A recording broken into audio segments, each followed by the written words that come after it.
So this year at ASH, it was really a tremendous honor to represent all my co-authors in sharing the primary analysis of this randomized controlled Phase III trial called the EPCORE FL-1 that tested Epcoritamab with Rituximab and Lenalidomide versus Rituximab and Lenalidomide alone for patients with follicular lymphoma after at least one line of systemic therapy.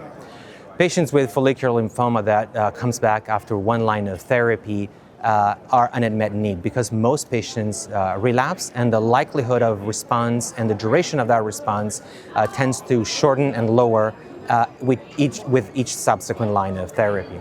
So clearly we need treatment regimens with improved efficacy and improved durability of responses. Epcoritamab is already approved as a single agent for relapsed refractory follicular lymphoma. And because there's no overlapping toxicity and potentially some synergistic activity between Epcoritamab and the R² component, we decided to combine those two and test them first in a Phase I/II study, which was called EPCORE NHL-2. In that study, we enrolled over 100 patients and saw very promising efficacy results with a manageable safety profile. And now in a full-fledged randomized Phase III trial, testing the triplet versus R² doublet alone in a one-to-one fashion. The study enrolled 488 patients, 245 in the experimental arm and 243 in the control arm. Most patients finished treatment.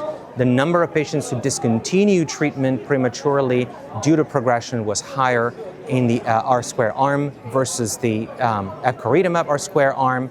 Most of the premature discontinuation were due to progressive disease. So the study, as I mentioned, randomized one-to-one patients with relapsed follicular lymphoma, CD20 positive biopsy proven, receiving at least one line of therapy that it must include anti-CD20 antibody and chemotherapy. And patients were mandated to meet at least one treatment criterion per the GELF criteria.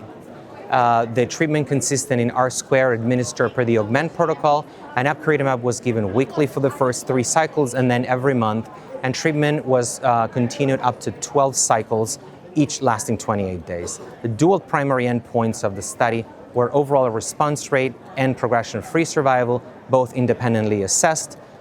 Key secondary endpoints were complete response rate, overall survival, and minimal residual disease assessment. We obviously had a number of secondary endpoints, both for safety and efficacy. The study was stratified by geographic region and disease status. And at the time of this analysis, we had a follow-up of 14.8 months.